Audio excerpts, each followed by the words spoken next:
Let's open the Bible in Zechariah chapter 4, verse 6.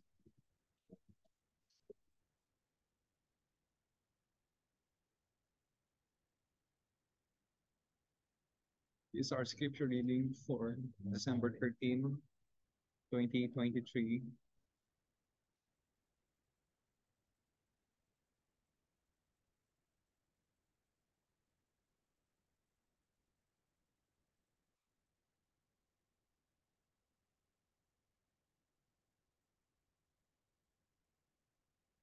Verse 6. Sinabi niya sa akin, ito ang salita ng Panginoon kay Zerubbabel na sinasabi, hindi sa pamamagitan ng lakas, ni ng kapangyarihan, kundi sa pamamagitan ng aking spirit, sabi ng Panginoon ng mga. This is the word of God. Amen. Isa pong malaking tanong ang sinasabi po nating paano kaya. Ito pong tanong na ito ay summarizes all our confusions and also reminding us na tayo po ay insufficient sa lahat ng mga bagay na kaya nating gawin. It also reminds us with this question na hindi po natin hawak ang maraming bagay. On the other side, it is also a question that would remind us that there is a God who knows everything. He knows everything. He can do anything. And He has a plan for everything. So kahit na meron po tayong ganitong tanong, hindi po ito nananatiling tanong sa atin. Because there will be a question. There will be an answer para sa lahat. Kung meron po kayong tanong na ganito, maaari po sa pamamagitan ng salita ng Diyos ay masagot ito.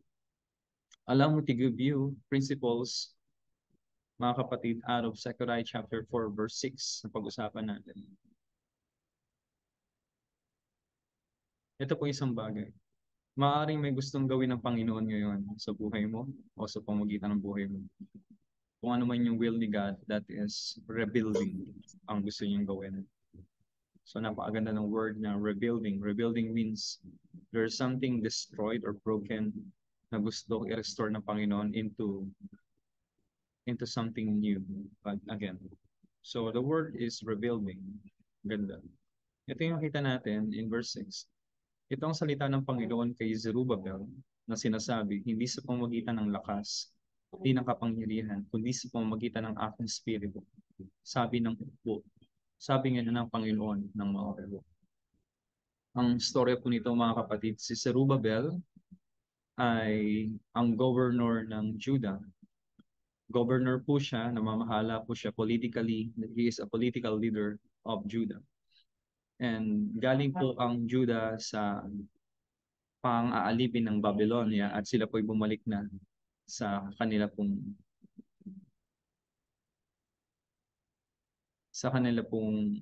bansa.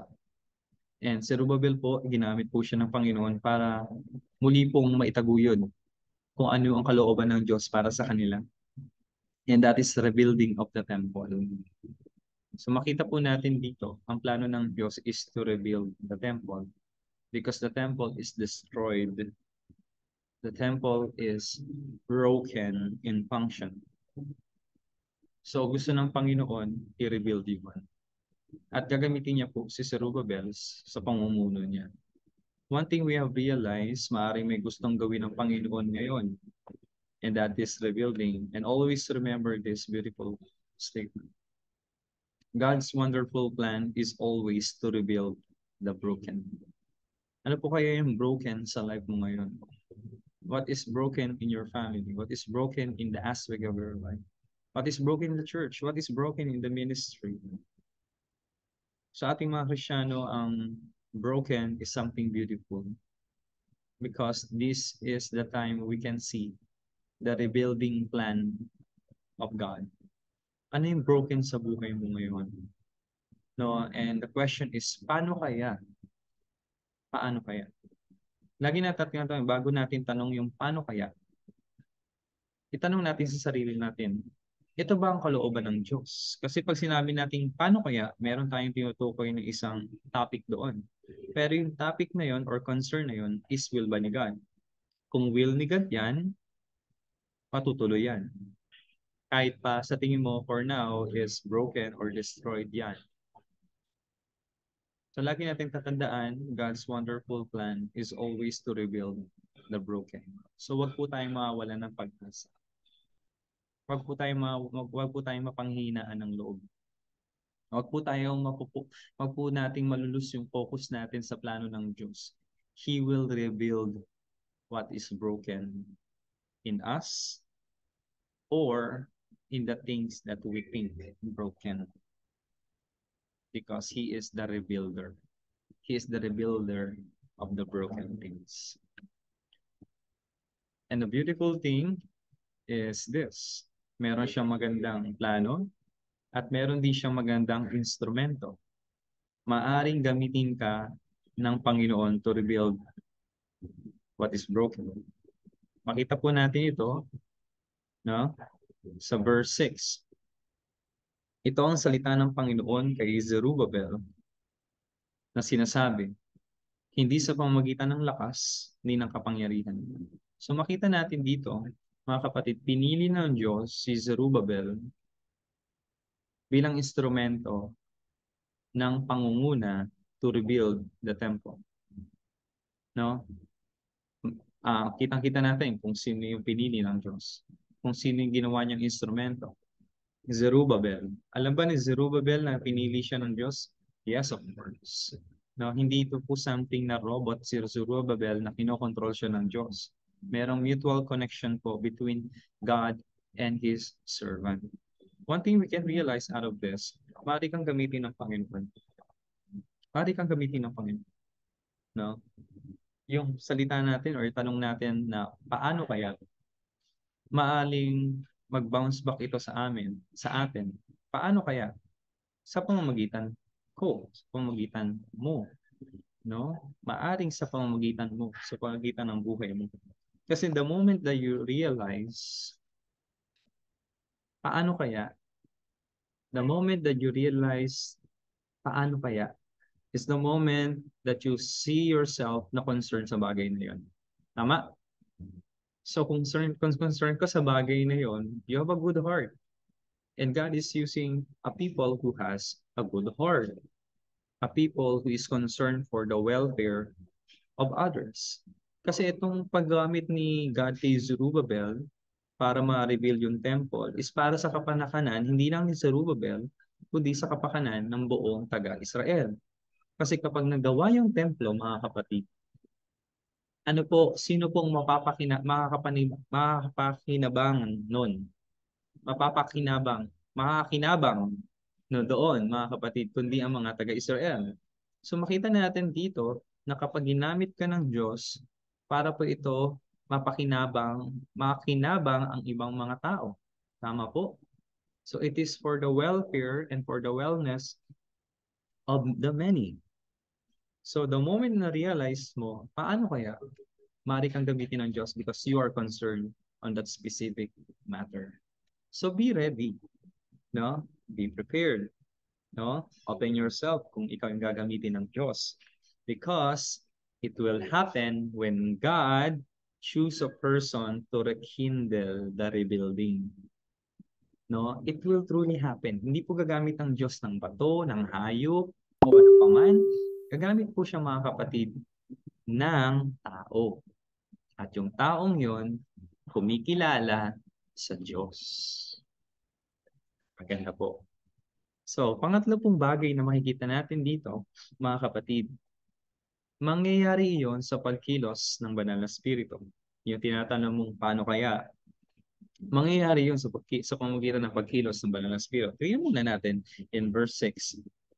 Sinasabi niya sa akin, ito ang salita ng Panginoon kay Zerubbabel na sinasabi, hindi sa pamamagitan ng lakas ni nakapangyarihan, kundi sa pamamagitan ng aking spirito, sabi ng Panginoon ng maupo. Yes, pinili ni God si Zerubbabel, pero hindi nakasalalay kay Zerubbabel ang lahat ng bagay. Tama?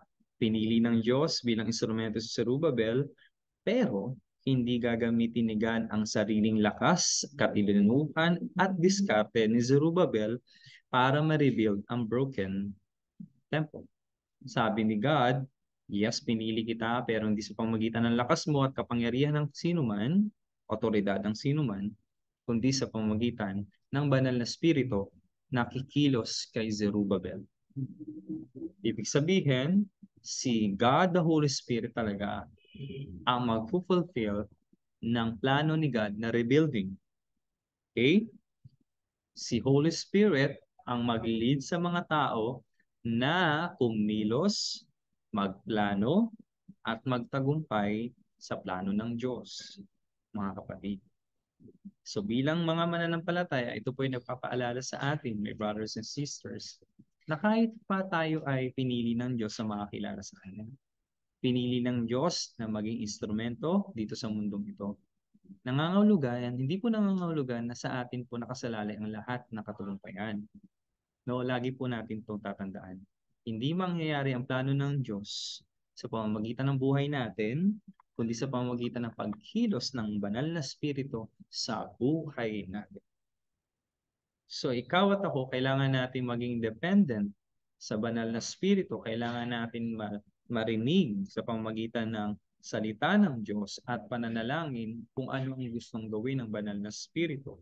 At hindi po tayo laging nag-rush sa mga desisyon natin. Nag-rush sa mga impulses ng ating mga emosyon.